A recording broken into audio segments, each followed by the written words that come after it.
crossroads between modern science and occult magic, because whether we're looking at Nazis, CERN, or NASA, or any of the other examples, the coded messages and secret symbols seem to suggest this connection is deeper than they'd like us to know, and today we're going to figure out why.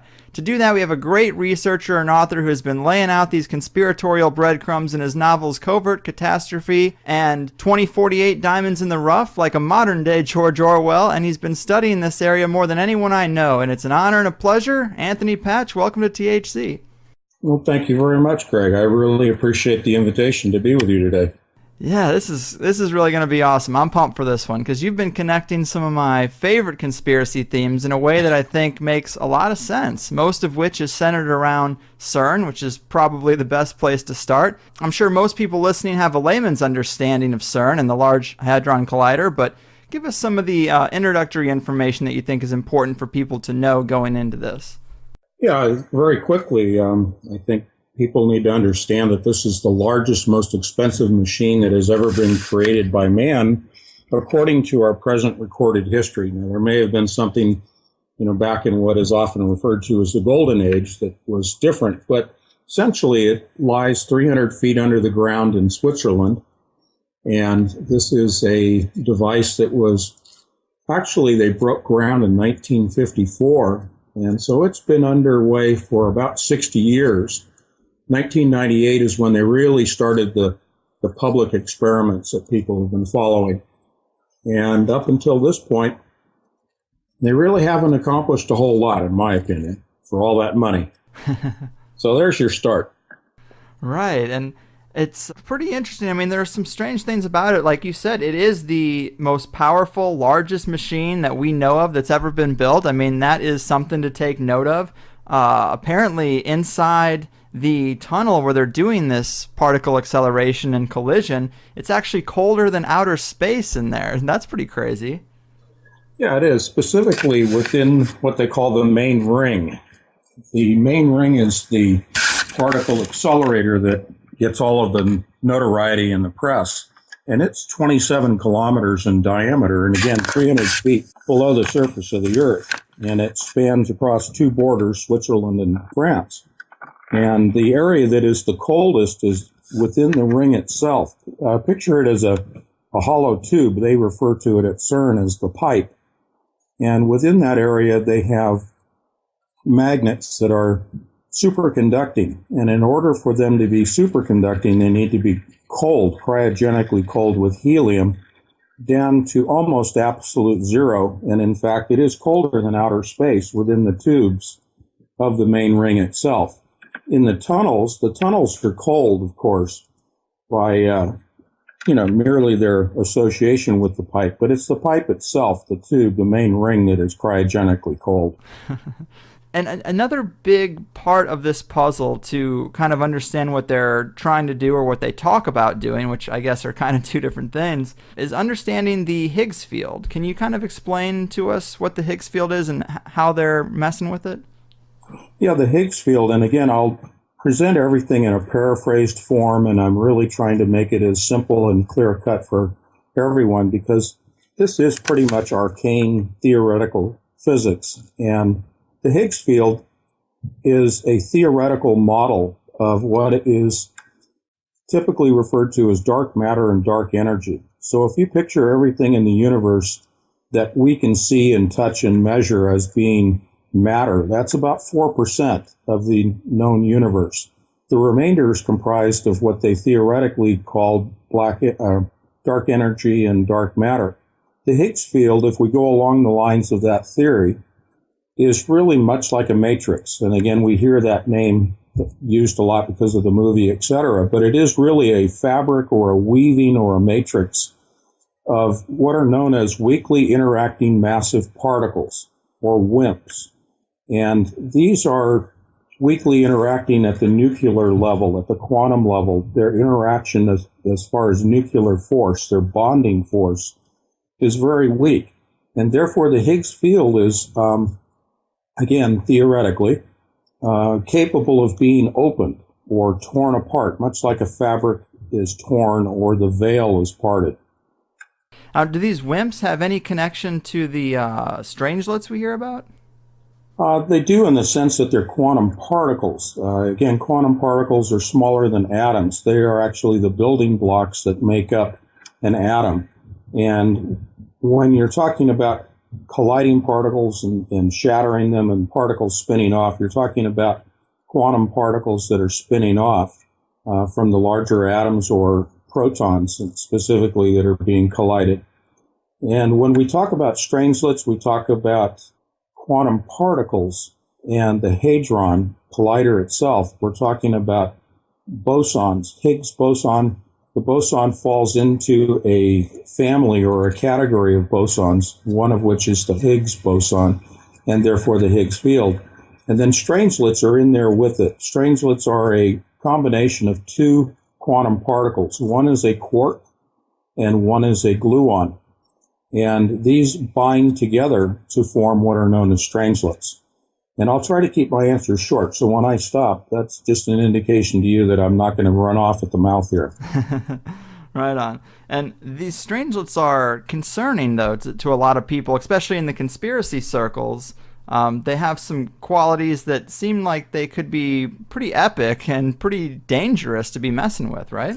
They are. When we talk about quantum particles, again, we are speaking of theoretical behaviors and theoretical possibilities. So what I'm quoting to you comes from the scientific journals. Right. I take all of my information from their sources. And again, their source you have to define as being theoretical in most cases. So the characteristics of strangelets. Number one, it is considered to be the most powerful explosive force in the known universe. And I'll explain that in just a moment. The other characteristic is that I call them the cousin of the black hole. They're the cousin to black holes because they exhibit much the same types of characteristics as black holes.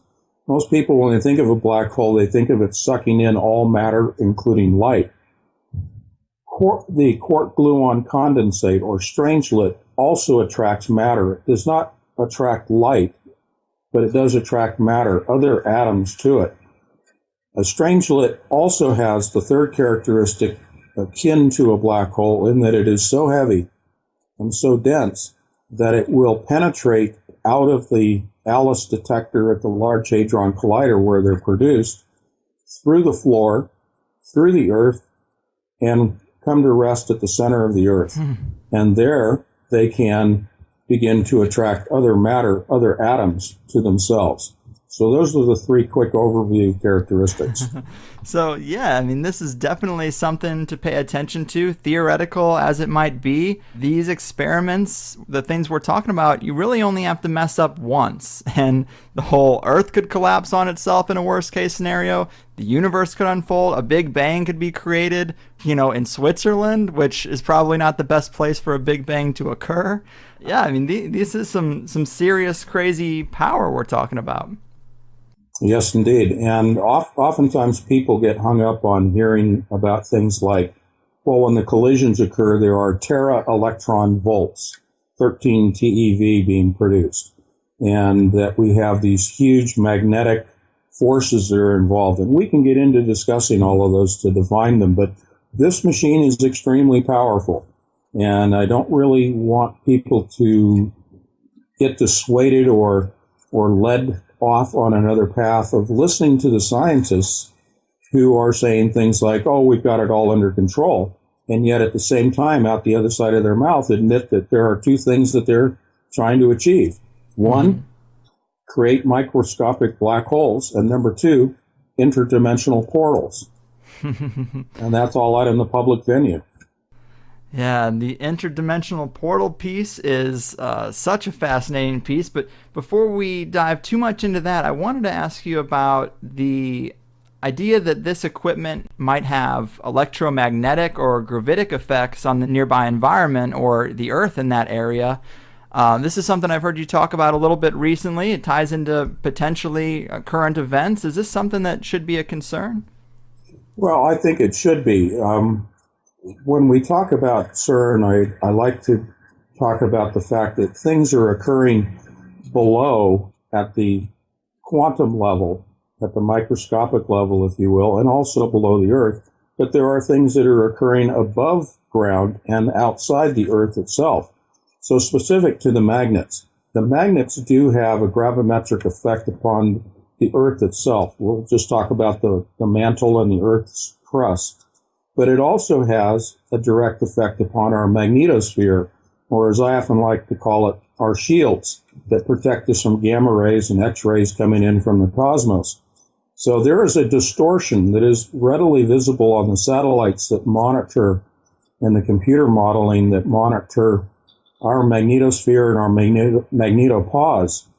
And those shields are being affected. They're being changed. The shape, the morphology of those shields are being changed every time we see the powering up of the superconducting, cryogenically cold magnets residing 300 feet below the Earth. So, yeah, it seems like CERN could definitely, and what they're doing there could definitely be having an effect on the Earth. Do you think it has any connection to the recent Germanwings crash, perhaps? I've heard you talk about this a little bit. Yeah, I've really couched my statements regarding that because it moves into the realm of legal issues as to what I say, and I don't want to delve into that. But I do think that there's a theory. There's a theory that gravimetric waves could have an effect upon the avionics, the control systems and instruments of aircraft. But the reason that I don't think that this is the case with the Germanwings Airbus 320 that went down is because it was the only aircraft that went down. There were many other aircraft, including other Airbus 320s that were in the area, and none of them were affected by a widespread gravimetric wave that passed through the Alps. And therefore, I think that there is that effect upon the Earth that is being spawned by the magnets at CERN, but I don't believe that that's connected to this aircraft going down. Yeah, a lot of researchers are looking at this aircraft, and they seem to think that the wreckage is more consistent with something that is scattered about, came apart in the air, and littered the area rather than wreckage from an impact. Mm-hmm. I think it's fascinating. I guess I've heard you mention that one possibility is something that other researchers talk about is directed energy weapons. Right. Now, again, I'm speaking hypothetically. I'm not accusing anyone. I'm certainly not accusing anyone with a Large Hadron Collider. There is a theory that a directed energy weapon in the form of a more specifically defined kinetic energy weapon may have been used to disintegrate this aircraft because the wreckage is in such small particles and the bodies have been so basically pulverized beyond what you normally see in an aircraft impact with the Earth, that it appears to me that there was an outside force that was used. People talk about directed energy weapons, and really what oftentimes they're talking about or referring to are lasers. What I'm referring to are actual accelerated particles, perhaps protons, perhaps other subatomic particles, that are accelerated in a particle accelerator and then used to direct those particles towards a target in which the impact is destroyed, the target is destroyed, simply based upon the mass and the speed of the particles themselves without any explosive being used. And this is common. This is out there. This is not science fiction. Yeah, and I guess one thing that backs this up is there was a witness who said they heard explosions that took like 8 seconds apiece, which might back up the idea that it was some exotic weapon like this. Yeah, and I cited that. There was a gentleman in one of the villages nearby the impact area who heard 2 distinct 8-second long explosions before the aircraft went down. So that's where it really started me towards the direction of thinking of directed energy weapons. But again, I have no way of proving that. And I'm certainly not accusing anyone or any agency of using one of those. It just, from a physics standpoint, appears that that's what caused the destruction of the aircraft. Mm-hmm. Yeah, and I don't want to spend too much time on this, and it is, of course, speculation, but have you gone down the rabbit hole enough to come up with a potential motivation for taking out this particular aircraft? Was there anyone on board that's of note? Well, there was I don't have my notes in front of me. Yvonne, I forget her last name. Maybe you can help. Yvonne Selke. Selke, thank you. she was on board, and she was working for a defense contractor for, I think it was 23 years. And they were essentially a mapping agency that was mapping out gravimetric waves that we just spoke of, as well as they do remote Earth sensing visually and electronically in support of our troops. And she was a contractor with Bose Allen Hamilton, a longtime defense contractor. Again, I have nothing against them or against her, but she was on board en route to Dusseldorf. And in the day and age of whistleblowers, we begin to start thinking in the conspiratorial lines that someone of note on board an aircraft that is taken out or goes down accidentally raises our suspicions. Absolutely. I'm right there with you. And the real data is, of course, going to be covered up, and it's going to be hard to ever really get to the facts, but it's not inconsistent with a lot of other situations similar to this. And also, one last bullet point on that is I believe there was a guy who stepped down who worked for that same agency just a week before the plane crash. I mean, it could be coincidence, but it also might be something else to fuel the fire. It could be, and again, I don't hold anything against or saying anything negative against this gentleman. I forget his name because I don't have my notes, but he was actually the undersecretary for defense, I think was his position. A week prior, he resigned. He was essentially in a position of oversight of most of our intelligence agencies, including the agency that Yvonne Selke was contracted to work with. So, yeah, there's a timing of coincidence as to his resignation and, her death. I don't know that the two are related. I don't know that she was necessarily carrying any information negative to him or the agencies, but again, it's just coincidental, but there are no coincidences in life, as we all have learned and experienced. Yeah, well said. And of course, we'll probably never know for sure, but I think you can make a strong case. In fact, a lot of alternative news sites have been logging a whole bunch of strange deaths. We had one string that was a bunch of high-level bankers, but also a long series of sudden deaths and suicides from top-level scientists. And when you consider what's happening on the cutting edge of science, in a lot of ways, this is the apex of the shadowy elite's agenda. It doesn't surprise me that some people would start getting knocked off. Well, it does concern me, too, and I do pay attention to those reports. Even though my head is buried in physics, I do try to pay attention to the rest of the world and world events that are going on. And it does concern me when we see a pattern of even astrophysicists and astronomers going back to the whole discussion of Planet X and Nibiru and the approach and the timing of it and the observations. And, people that are trying to report their observations are being taken out. That's just disastrous. Yeah, it definitely is. Okay, so another big thing I wanted to talk to you about that's really exciting to me is this connection between CERN and Saturn. It's fascinating to me, and it ties in the electric universe model and the Thunderbolts project, which is really out there, but I just love it. And it might be new to a lot of people. So can you give us a little bit of background there as to what this model is? It truly is out there. I mean, when I reached this conclusion from a physics standpoint, I thought I was losing my mind. I really did. I mean, I thought, okay, you've really gone over the edge on this one. Here's the sequence of events. I was looking at the physics with CERN. I was looking at a number of things in the cosmos that were going on. And I was looking at the ancient Sumerian writings, Babylonian art, things like that. And it became apparent to me that what CERN, the people that are promoting the project at CERN, beyond the physicists and the engineers, the folks that are really behind this, and I call this the nefarious agenda, are using occult practices, which we'll get into in a minute, but looking at the occult connections between CERN and the planets. And it became apparent to me that they were trying to reestablish some form of physical connection, or at least at a minimum, a line of communication with Saturn. And then I came across the Thunderbolts project. It was not the other way around. I had heard about the Thunderbolts project and the electric universe theory, but I had never gone to their site and really dug into it. Turns out one of the original founding members of Thunderbolts project lives 2 miles from my house. Huh.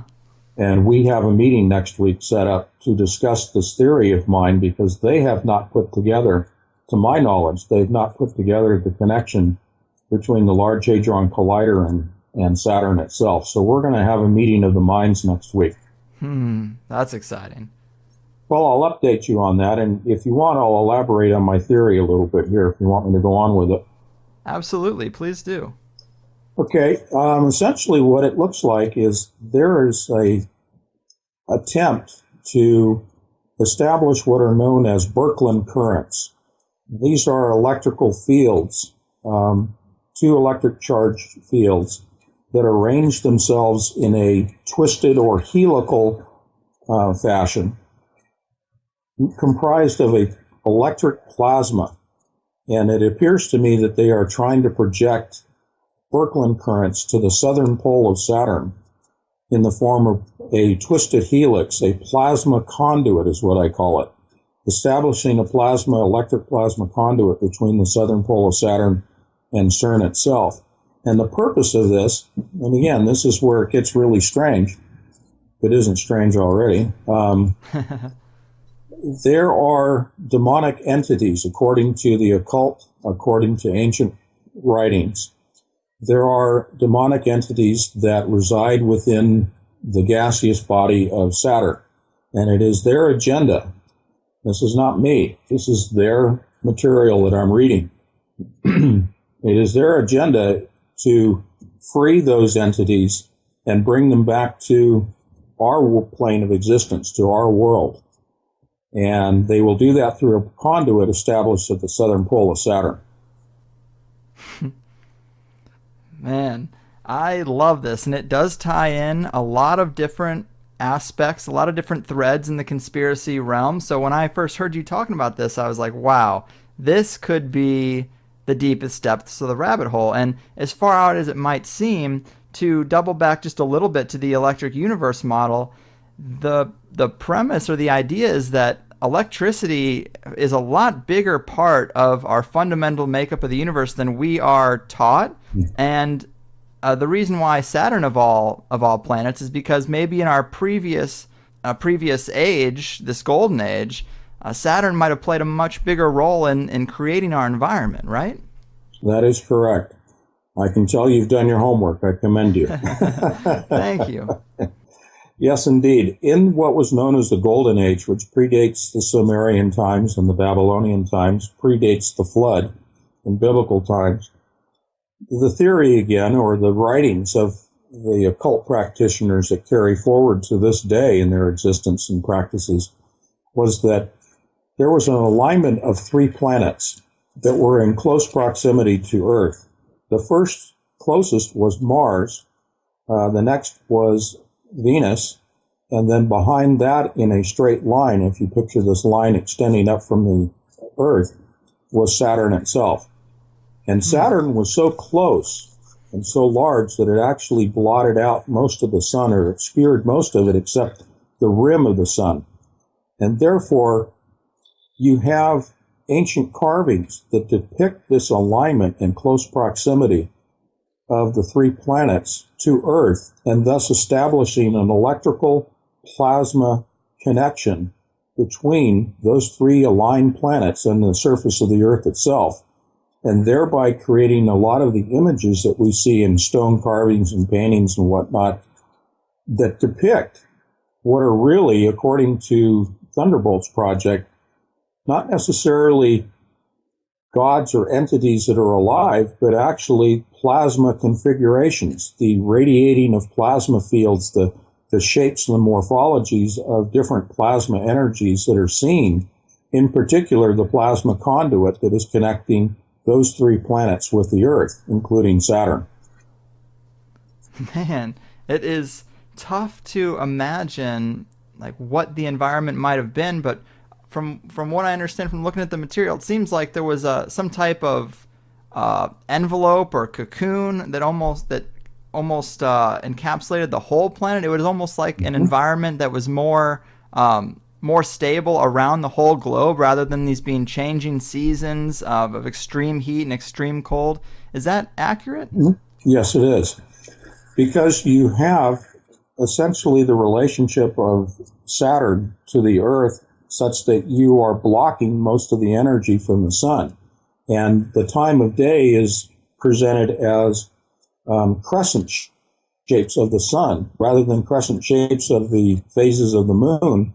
Picture the crescent shapes of the sun as it peaks around at different quadrants of the clock around Saturn.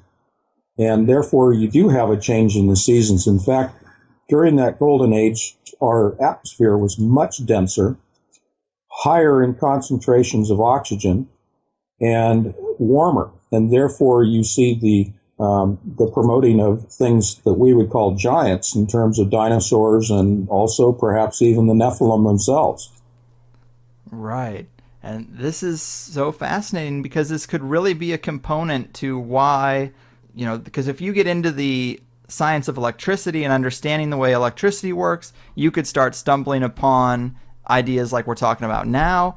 And this seems to be fundamental knowledge that some of these shadowy puppet masters and secret societies have wanted to keep quiet for so long. It also gets into mythology, of course, because all the planets are named after gods, and that's right. It starts to get into this weird territory because we have all this sun worship that cropped up at a time.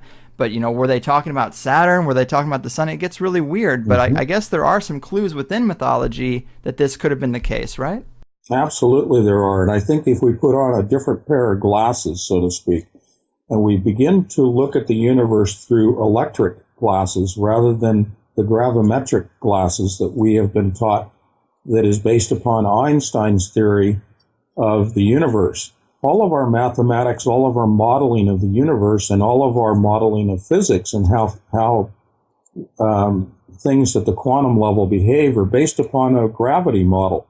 However, if you flip that over and use a different set of glasses and look at it as far as the effects of electricity, the movement of electrons, and the movement of accelerated particles, the world and the universe looks entirely different than what we accept as the truth today, when in fact Einstein and Tesla in their later years said openly in the public and were ignored, saying, we're wrong. It's not gravity, it's electricity.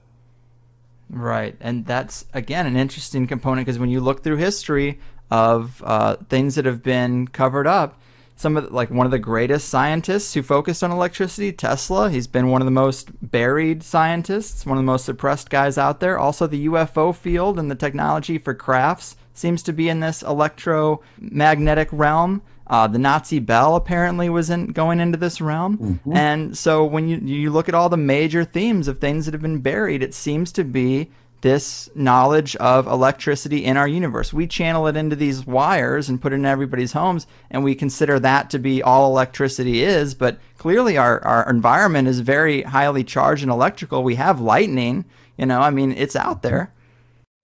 Yeah, and if you go to I always think of as above, so below. Go back out to the cosmos. All of the planets communicate with each other through electricity. When we see things like comets, the tail of a comet, what we are seeing is actually the electrical plasma interaction between a nearby planetary or star that a comet is passing by. So if you picture a comet passing by our sun, as it comes into close proximity to the sun, it's not the gravity so much that is affecting and creating a tail in a comet. It is actually the electrical fields of positive, negative attracting one another and drawing electrical plasmas off of the comet itself. There's an interaction. And I'll give you another example. We see on the moon and other moons and heavenly bodies what we have always thought of as asteroid or meteorite impacts causing craters on the surface of the moon. Some of that is, yes, impacts. Most of it is plasma. Most of it is the actual arcing between heavenly bodies that are causing these dimples or these craters in the surface of these bodies like the moon or even asteroids themselves. Picture a carbon arc welder, a stick of carbon. And when he strikes an arc, if you look at that with a microscope, it looks just like the surface of the moon. Wow. That's some crazy stuff. You know, your whole life you go through school and you're taught all about how the universe works and all this stuff, and this whole area is completely left out. It's kind of fascinating that more physicists, more people who go into these fields don't just stumble upon this information. It's kind of amazing how they can quarantine it and no one wanders into that realm. And yet, if you look at the occult, if you look at the ancient practitioners of spiritual energies and electric energy, they were using it in the ancient times. And I can cite things like the pyramids in Egypt, but for the purpose of focusing, I think if you look at the physics that we know of that we've learned in school as the cover story, the true occult practitioners are using electricity. And they're using electricity to manipulate the spirit world. And in fact, the Large Hadron Collider, if you were to talk to most of the physicists and engineers there, they'd say, oh, no, we hold to the gravity model. We don't hold to the electric model of the universe. And yet the people that are behind, they're funding and dictating the agenda of how this machine's going to be used, its ultimate purpose, it's all about electricity.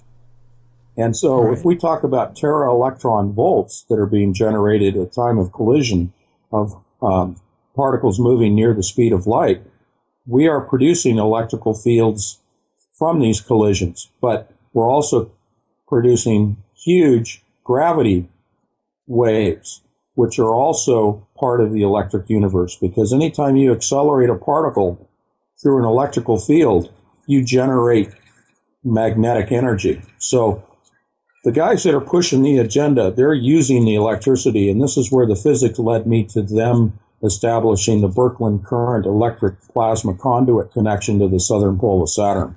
Right, and man, obviously the Saturn symbolism has been coded into our culture everywhere through Hollywood. The black cube we see at so many different places, which is apparently a symbol of Saturn. Why Saturn and not, say, Jupiter or Mars? Of course, we're going in with the line that it's because there are some entities that are somehow locked in there or reside there. But do we know why they would reside inside Saturn or on Saturn as opposed to another planet? Well, Saturn and Jupiter are very much connected to one another electrically, physically, but they're also connected spiritually and also from the ancients of the relationships of gods and their spin-off, their family, if you will. And so I haven't really explored Jupiter in the sense of whether there are entities residing there. I've stopped with Saturn because if I go any further, I'll probably just lose my mind. But just looking at the writings and the occult practices alone, it is clearly evident that they believe that there are entities in Saturn and that it is much like a prison planet. And so I can't really speak to the other planets except to say that they are part of the same family. There are, husbands and wives and cousins and children and all of that in the ancient mythologies connected with the planets. But there is, from a biblical standpoint, the idea that Saturn is Elysium. There was a movie that came out with Jodie Foster, somewhat akin to that.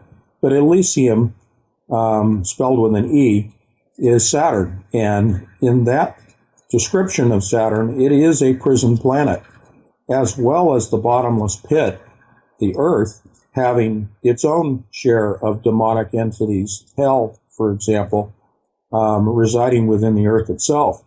It appears to me that there's going to be a joining of forces, that the forces that are trapped in Saturn will be brought to join up with the forces that are in the bottomless pit. And I'm sure you've heard of CERN and the LHC referred to as the key to the bottomless pit. And in Revelation, they talk about opening the bottomless pit and the scorpions and other entities coming up out of the bottomless pit. Yeah, it gets into some creepy territory for sure. And something I was just considering, in ancient times, of course, whether we're talking about the Bible, the Nag Hammadi texts, any mythology, it seems like they're talking about many gods, many beings. It seems like communication with entities was a much more regular thing. You read the Bible and miracles are happening, angels are appearing. There seems to be a lot more paranormal activity just in general. And then you come, you're in 2015 with a boring 9-to-5 reality and nothing weird ever seems to happen in your little bubble of control. And I'm curious. I wonder if the reason why this contact was so much more prevalent, or seemed to be, is because of our actual closer proximity to Saturn. Absolutely. I'm totally convinced of it. Wow. Man, so can you talk to us a little bit more about Saturn's poles? Because I think there's some things about the poles and their connection to CERN that are pretty fascinating. No, that's a great question. Many of your audience may have seen the video and the images, the GIFs of the northern pole of Saturn. The northern pole of Saturn, if you were to look down upon it and then overlay a schematic for a synchrotron particle accelerator, and you were to look at specifically the shape of several of the detectors within the Large Hadron Collider, which is a large synchrotron particle accelerator, you would notice that the hexagonal shape is identical, and that the movement of the clouds at the northern pole of Saturn, contra-rotating clouds, one spinning one direction within and an outer ring spinning in an opposite direction, is exactly the same thing as what is occurring in the main ring of the Large Hadron Collider, with two opposing contra-rotating streams of particles of protons that then collide, which then generate synchrotron energies. The Large Hadron Collider is a mimic of, a model of, a replication of the northern pole of Saturn. Man, it gets weirder and weirder. You got a weird guy on the line here you're talking to. But to go back to the physics for just a moment, the northern pole, let's picture it as a synchrotron Large Hadron Collider. The southern pole is a spiral, and that is the opening.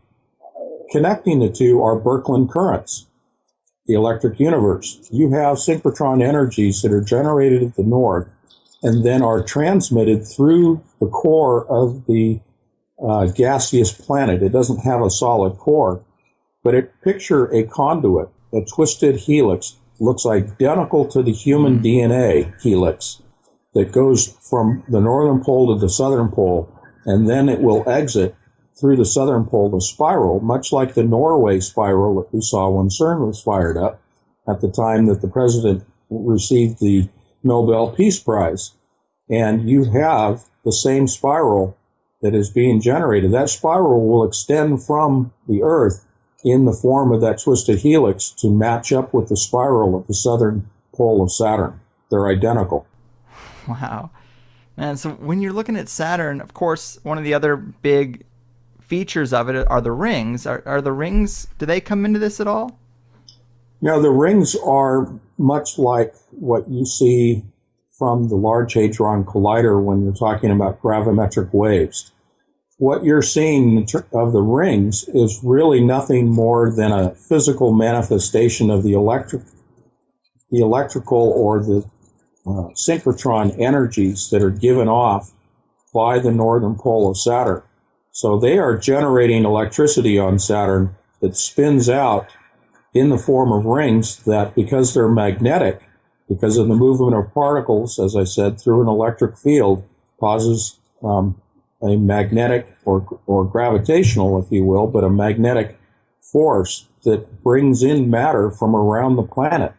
So the rings are an extension of the synchrotron that is operating on the planet of Saturn itself. So it's sucking in debris because you have a band of magnetic energy that is created by the synchrotron effects at the northern pole. Wild stuff. Now, I've also heard you talk about this in the context of Jacob's Ladder, which is really what we are talking about, and that this is a story about a similar type of plasma conduit. Do you think that's what they were trying to write about? Yes. It's often referred to as the coming and goings of angels. And these are not the nice angels that we want to think about. These are the comings and goings of spiritual demonic entities that the occult believe that they can attract back to this planet. So it'll be a form of communication. It's perhaps a two-way conduit, but more importantly, it's a one-way conduit in the beginning. Yeah, man, I love this area, especially when we're talking about non-human entities, because it seems like it's more and more apparent to me going down this rabbit hole that at the top of the pyramid, there's a powerful non-human influence. I mean, we've seen plenty of cryptic symbols and rituals over the years. We know that these secret societies go back as far as written history, and they've always been communicating with or taking orders from something. I mean, whether you say it's aliens, demons, fallen angels, reptilians, or even some archons is the new term people like, but to me it's all a different way to express the same kind of concept. I mean, maybe these beings are playing the long game. Maybe they've given these dark priesthoods the tools like fractional reserve banking and the court system and all these tools of control in exchange for, well, to put them in a position to where they actually have amassed enough power and resources to even build a portal maker like CERN. I mean, that could be their end game. It's like, the old motif of making a deal with the devil. It is the end game. And let's go back to Tesla for a moment. Tesla readily admitted in the beginning of his life and his research, he was communicating with what he considered to be the good guys, the good entities. And he was receiving information for the good purposes. But he admitted that in his latter part of his life, he turned to the dark side. And he began to receive information from entities that wanted to change him from a person who was trying to help humanity to one that was trying to create weapons. What we see leaping forward to today in the Large Hadron Collider is an extrapolation of all of the research of Tesla that he received from the dark entities. Yeah, it's almost like our scientists are in some form of possession by these entities, and they're just tinkering away, trying to manifest their will. The part that's fuzzy for me in understanding some of this is why non-physical beings would have a physical location like Saturn. Yeah, and it's fuzzy for me too, because I'm not a practitioner of the occult. And I try not to go too far into that, only to see the surface of it and see what their intentions are, what they're willing to talk about. Because I'm right there with you. It's pretty fuzzy. Why would they be imprisoned there in the first place and not just on Earth, the Earth itself? And perhaps there are people in the audience that can send you information about that, because I haven't, and I choose not to go much deeper into the occult because of that. So I can't give you a ready answer. I can only say I've made some connections in physics. I've looked at some of the ancient, practices, and I've looked at the theory of the electric universe, and it makes sense to me. Oh, me too. And maybe we can detail a couple of those occult connections you've seen in terms of CERN. Of course, a lot of people have been talking about the strange dance ritual they did. A lot of people talk about the Shiva statue. Are there any other things you've seen in the subtext of what they're doing there that, makes the occult connections more obvious? Have you run across the Hebrew and the Sanskrit writings or parchments that are on display behind plates of glass at CERN? No, I think that's new to me. I'll send you some photographs of that, but basically you have ancient Hebrew and Sanskrit writings on parchment and animal skins that are preserved between plates of glass, and they're on display. That's in public display, in fact, at CERN. And these talk about things like bringing back the former gods, bringing back the former spirits, the year of light, the age of illumination, all of the things that we see going on right now in terms of the Illuminati are reflected in these writings. And these are carryovers from other areas of writing, such as Aleister Crowley and Jack Parsons and JPL, and all of these origins to our programs such as NASA and other scientific endeavors that all have their core foundations, their germinations coming from the occult practices, right down the line. Every area of science, whether we're talking human DNA or hard physics, but right to the Large Hadron Collider, we have,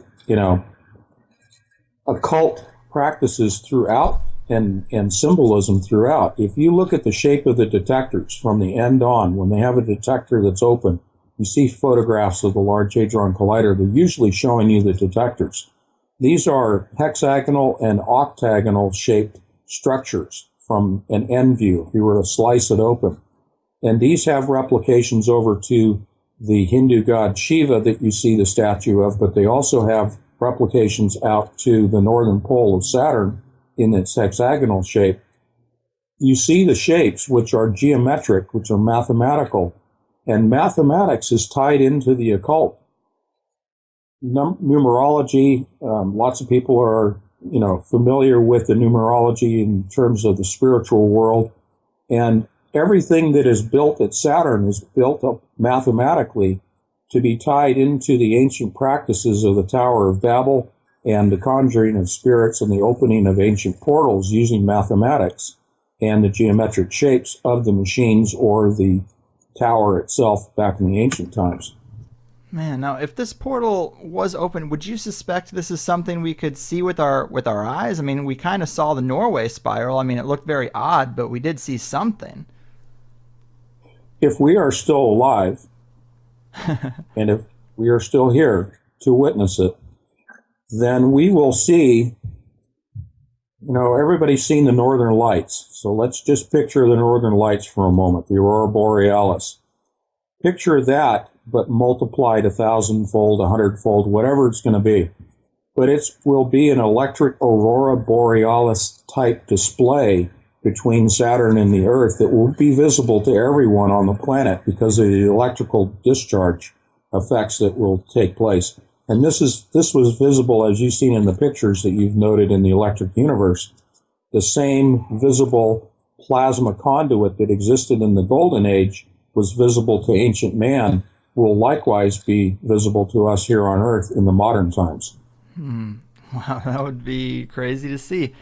Now, when we look at ancient structures like the pyramids, we notice certain alignments to celestial bodies, and CERN might not need to be aligned in a similar way, but is there anything about its position or maybe the times that it's at peak performance that coincide with our position in the solar system, or really anything that can help us make this a stronger case that there is a Saturn connection? That's fascinating you bring that up because Tuesday I had a conversation with my good friends at End Times Matrix News, Chris and Tim. Chris is extremely knowledgeable in the ancients. Unbelievable how she keeps the family trees all in order. But I really encourage people to go to End Times Matrix News and go to the YouTube channel, go to my website. The same conversations are on my website. We have spent hours and hours and hours talking about all this stuff. And I'm not trying to take your audience away from you, Greg. No. I'm just saying that there's another resource for people. The ancients, Egypt, if we are talking about planetary alignments, Tuesday in our conversation, at the very end, we opened up a new rabbit hole. And we are presently researching this rabbit hole that has to do with the alignments of the Large Hadron Collider, the pyramids in Egypt, to be specific to pyramids, and also UC Berkeley, the Bay Area specifically. And I'll get into that in a moment. The alignment that we're looking at, if you were to look at a graphical representation of the Large Hadron Collider, looking down on it from above and looking at the main ring, you will see the four main detectors that are positioned around the ring. And what we are looking at is September 13th through the 23rd, 24th, 25th. September 13th as a starting point for a possible alignment of one of the detectors. We think it's going to be Alice, the Alice detector, being in alignment with the North Star, Polaris, which is in Ursa Major, the Big Dipper. And this is all in my first book, Covert Catastrophe, but I'm going to give you the thumbnail sketch. Mm-hmm. But I'll stop for a moment if you want to interject, and then I'll pursue that a little further. Well, that timing is really interesting because it does coincide with, I believe, a time that they're going to be trying to ramp up the experiment. We talked about TEVs and how strong the signal can be, and apparently they're trying to reach a new peak right in that late September, mid-September window, right? Absolutely. What they're doing in late May, early June, they will begin collisions and they will achieve 13 tera electron volts, TeV. That's using protons to collide with one another. In September, they will switch to ions of lead, much heavier and denser than protons. And with those collision of heavier particles in September, early September, they will be achieving 14 plus tera electron volts. 14 is what the niobium titanium superconducting magnets are capable of controlling. They cannot produce any power higher than 14 TeV. They have to switch over to niobium 10, and there will be a 3-year shutdown that will, entail that. But not to digress too far. Yes, 14 TeV, early September, they will be continuing the same power level through until almost Christmas, colliding particles of lead. And that does coincide with a number of things that I call coalescing of events. There's a coalescing of a lot of things happening in early September and all the way through September, spiritually, religiously, physics-wise, cosmology-wise. The timing is pointing to September. And the issue with the alignments that you started with is that I believe we will see the Alice detector where strangelets are produced coinciding and pointing to, in a triangulated fashion, to the northern star in Ursa Major, drawing out a triangle from the North Star to the Giza Pyramid and then over across the baseline to UC Berkeley and back out through from UC Berkeley, where they have a synchrotron particle accelerator, back through the Golden Gate Bridge in alignment with Ursa Major in September, possibly the 13th of September. Man, that is interesting. So are there any other aspects to the Berkeley connection outside of the alignment that make it a player in this little conspiracy? There are multitudes, and that's where I started my books, because I went to UC Berkeley. I grew up in the Bay Area. I'm in the middle of, I was, when I was growing up and going through college, in the middle of Lawrence Livermore Laboratory, the Human Genome Project in Walnut Creek, next door to the city of Lafayette, where I grew up, which is next door to Berkeley, where I went to school. And Berkeley is loaded, and the whole Bay Area is loaded with occult symbology. Let me give you one direct connection between Berkeley and the Large Hadron Collider, and that is the ESNet5, the Energy Systems Network. That is Internet 2. There are 160 laboratories around the world that are connected to CERN by way of this internet system, fiber optic, 100 100 gigabytes per second throughput, I think is it. But anyway, Berkeley is the hub of ESNet5, the distribution of data coming out of CERN and connecting 160 other laboratories, most of which have particle accelerators. And the hub of that internet system between the laboratories is controlled at UC Berkeley. Now, I'll give you, do you want the significance of why they're the hub? Absolutely. Okay, two things. One, it's the occult center for everything that's going on scientifically in the world. Berkeley and the Bay Area, where the Silicon Valley is located, Google, Ames Laboratory, NASA, Lockheed, everything that is going on in the physical occult world is happening in the Bay Area. And this is new information you're getting out of me today. Okay? I haven't presented this on any of the other shows I've been on. Wow.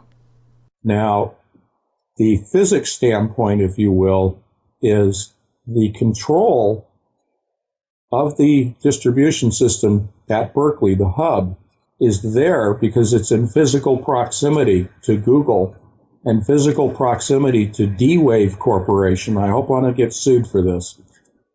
But D-Wave Corporation is the manufacturer of the adiabatic quantum computer. The latest model is the 2048, which is part of my title of my book. Model 2048 came out a couple of weeks ago, well, actually about 3 months ago. It has the equivalent processing power of 7 billion human brains, and it is artificially intelligent.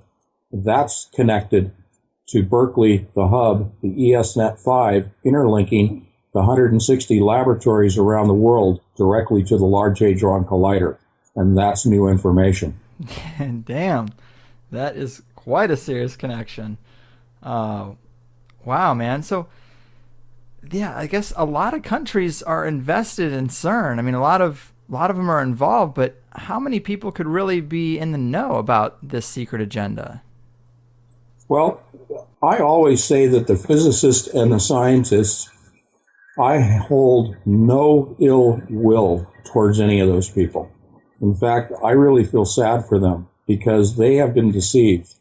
They have bought into the grand deception of the New Age movement that what they truly believe, they are doing positive humanitarian work, and that they are going to promote the ascension of man to a higher level of evolution, to a higher level of existence, and that they are going to recreate the Garden of Eden here on this earth, that they're going to terraform this earth, and they are going to change man, and that we are going to eliminate war and poverty and all the other ills of our life through the work that they're doing to open the portal and bring in what they believe to be benevolent ancestors from the stars. They believe that we are products of panspermia, that we are going to be helped by our ancestors to achieve a higher level of existence of peace and nirvana.